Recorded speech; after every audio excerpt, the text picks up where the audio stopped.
Rahasia sukses sama dengan gagal. Keberhasilan itu adalah sebuah titik kecil yang berada di puncak segunung kegagalan. Maka kalau mau sukses, carilah kegagalan sebanyak-banyaknya. Bob Sadino. Mau tahu rahasia lain dari kesuksesan Bob Sadino selain menjadi goblok? Ya, gagal. Tentu sebagian orang akan bertanya-tanya, mengapa bisa mencari kesuksesan tapi justru kegagalan yang dicari? Namanya juga Bob Sadino. Dia selalu punya cara tersendiri untuk membuat orang lain berpikir. Senada dengan ungkapan Bob tentang berbisnis mencari rugi atau berbisnis untuk memburu risiko, berbisnis memburu kegagalan juga ada alasannya. Dia menuturkan, buat saya kalau Anda mau berhasil ya carilah kegagalan sebanyak-banyaknya. Karena sukses itu hanyalah sebuah titik puncak segunung kegagalan. Terdengar esentrik karena kebanyakan orang justru menghindari kegagalan. Sekolah mengajarkan agar semua siswanya menjauhi kegagalan. Pun demikian, ilmu manajemen menyebutkan untuk menekan risiko sekecil-kecilnya demi meraih keuntungan sebesar-besarnya. Padahal semakin banyak kegagalan justru semakin besar peluang keberhasilan. Tak ada kesuksesan yang diraih tanpa kegagalan. Saya tidak mau seperti sekolah. Saya justru memilih risiko sebesar-besarnya. Karena makin besar risiko, makin besar pula hasilnya. Ngapain saya nyari risiko yang kecil? Sayanglah, ungkap Bob Sadino. Bob menceritakan ada seorang rekan yang mengeluh tentang kegagalan menjalankan sebuah usaha. Bagi orang tersebut, hasilnya sangat mengecewakan dan menghambat dirinya mencapai tujuan. Apalagi akibat kegagalan tersebut mentalnya ikut terpengaruh, sehingga ragu dalam melangkah. Jangan-jangan nanti gagal lagi, begitu kira-kira. Lain halnya bagi Bob, kegagalan justru menjadi anugerah. Setelah kegagalan itu, jangan baca depannya, tapi baca belakangannya. Bagaimana, kenapa gagal. Saya kira ini anugerah yang luar biasa. Makanya dalam memandang suatu itu harus berpikir positif. Ini omongan orang yang enggak sekolah loh. Karena enggak sekolah, sebegitu mudahnya buat saya. Kalau saya sekolah, saya masuk kampus, pasti saya juga seperti Anda. Karena harus begini, harus begitu. Sama seperti orang silat yang diajari banyak jurus. Ketika berhadapan dengan musuh, dia mikir jurus apa yang harus dipakai. 1000 detik mikir, sudah putus lehernya. Demikian analogi Bob Sadino. Bagi Bob, semakin banyak kegagalan, semakin banyak pertanyaan yang muncul dalam dirinya. Mengapa gagal? Nah, dengan semakin banyak pertanyaan, tentu semakin banyak pula jawabannya. Jawaban inilah yang menjadi masukan baru bagi Bob untuk melangkah lebih jauh. Jadi setelah gagal, harus terus melangkah dan jangan pernah berhenti. Karena kegagalan yang sesungguhnya adalah saat kita berhenti. Itulah sebabnya Bob sangat menggemari kegagalan. Dengan demikian ia mendapat input baru. Kalau mau sukses atau berhasil, cari kegagalan, cari kesedihan, cari air mata itu, ujar Bob menyimpulkan. Banyak memberi tidak membuat Anda miskin. Sekarang hidup saya hanya memberi dan memberi. Supaya kalau saya mati, saya akan tinggalkan semua pengalaman hidup di dunia ini. Bob Sadino. Semakin banyak memberi, semakin banyak menerima. Belakangan ungkapan tersebut makin populer lewat beragam media. Memberi dalam arti memberi apapun, baik dalam bentuk materi seperti uang dan harta benda, maupun pertolongan dalam bentuk tenaga seperti semangat, motivasi, inspirasi, dan ilmu. Semua akan berdampak sama, yakni apa yang diberikan akan kembali pada si pemberi dalam jumlah lebih besar. Ternyata Bob Sadino sudah menerapkan konsep tersebut sejak lama. Dia tak pernah pelit pada orang lain dalam berbagai hal, terutama soal ilmu. Bagi sebagian pengusaha, menyebar ilmu bisnisnya mungkin terasa sayang. Mereka khawatir rahasia bisnisnya diketahui orang lain. Kalau orang lain tahu, lantas membuka bidang bisnis yang sama, bisa-bisa membuat bisnisnya tersaingi.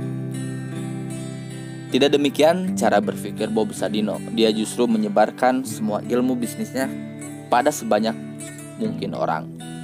Misalnya ilmu berternak ayam, dia bagikan kepada para peternak.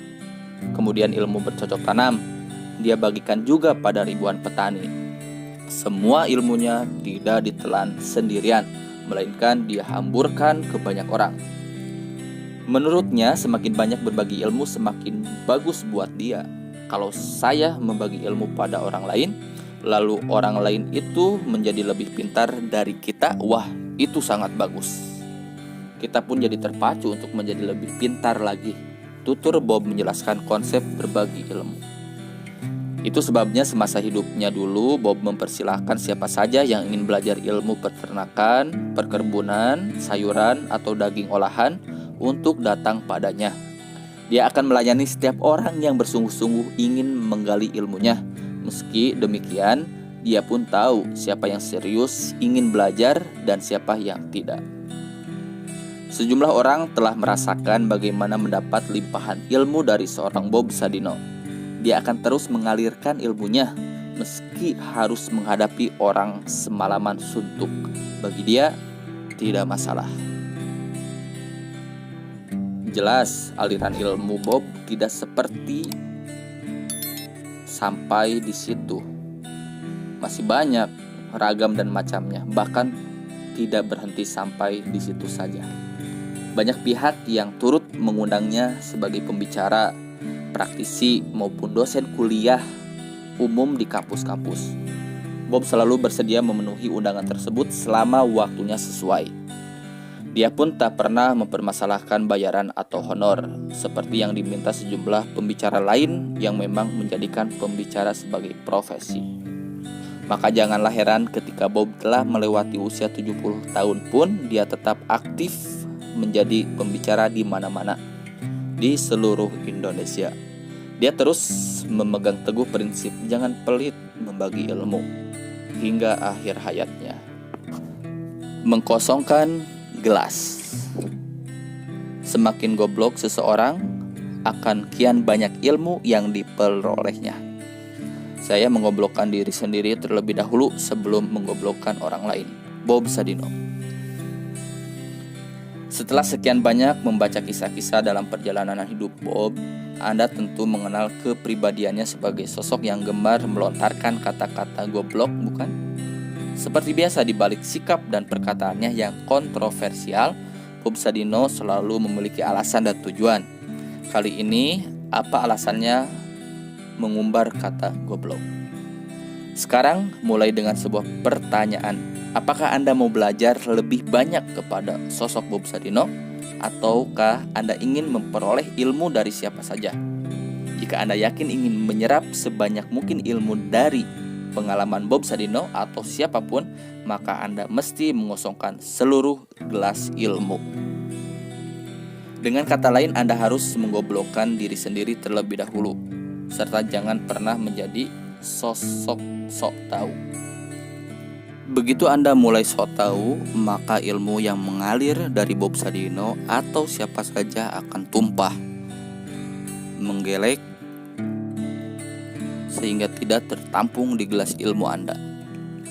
Itulah makna ungkapan goblok yang sering Bob lontarkan saat menjawab pertanyaan maupun membalas pernyataan lawan bicaranya. Mungkin terdengar kasar dan menyakitkan, namun bagi seseorang yang sungguh-sungguh butuh ilmu, kata-kata tajam justru menjadi sebuah refleksi.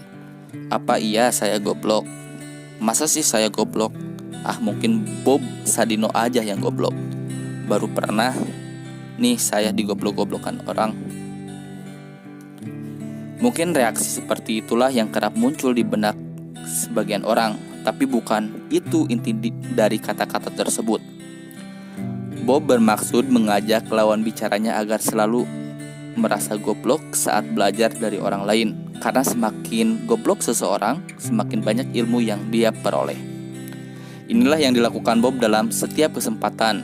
Dia selalu menggoblokkan dirinya terlebih dahulu sebelum menggoblokkan orang lain.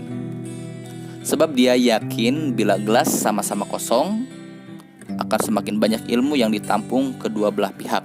Lain halnya jika gelas sama-sama penuh, ilmu yang dialirkan akan sia-sia. Sebenarnya banyak kisah seputar kata tersebut yang kerap dilontarkan Bob. Misalnya saat dia menjadi pembicara seminar di Sumatera Barat. Waktu itu sejumlah orang ternama dengan berbagai gelar dan jabatan tinggi menjadi pesertanya, sehingga kalau bicara mereka selalu menggunakan istilah hebat dan berpendidikan.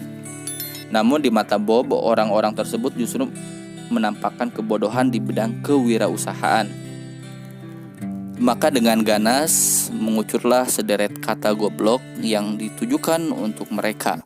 Lalu bagaimana reaksi orang-orang itu? Mereka tentu merasa malu dan marah dengan sindiran tajam Bob, meski tidak terlampiaskan. Orang Sumatera Barat memang terkenal sangat menjunjung kehormatan diri, sehingga perlakuan dari Bob tidak dapat diterima. Tapi apa yang terjadi setelah itu? Bob malah didatangi beberapa peserta yang menyampaikan ucapan terima kasih karena sudah memberi pelajaran pada mereka, terutama para orang-orang terhormat yang disebut goblok. Mereka mengaku sudah lama ingin mengatakan hal yang sama kepada orang-orang tersebut. Hal ini semakin memperlihatkan seperti itu bawaan kebanyakan orang yang sudah pintar. Mereka cenderung sulit mengosongkan gelas ilmunya saat bertemu orang lain. Gelas selalu terisi penuh, sehingga saat diminta untuk mengosongkan diri, mereka cenderung menolak. Sejatinya mereka tidak menyadari bahwa mereka sedang berlaku goblok dalam arti yang sesungguhnya, karena tak mau menerima ilmu baru dari orang lain. Padahal serendah apapun seseorang, dia pasti memiliki pengalaman dan ilmu yang mungkin belum tentu kita miliki. Lain halnya dengan kisah seorang pengusaha ternama dengan sejumlah perusahaan. Dia benar-benar tak menyangka akan mendapat semburan kata goblok berulang-ulang dari Bob saat berdiskusi. Awalnya dia tidak terima dan cenderung merasa emosi. Bahkan sempat terlintas dalam pikirannya, Om Bob ini sombong sekali, mengatakan orang lain goblok seenak udelnya. Namun kelamaan ia mulai mengerti bahwa hampir semua ucapan Bob ternyata ada benarnya. Memang tidak 100% benar, tapi yang jelas ada kebenaran di balik setiap pernyataannya. Hingga akhirnya pengusaha ini mengaku, saya menikmati digobloki oleh Om Bob. Makin sering Om bilang saya goblok, maka makin maju usaha saya.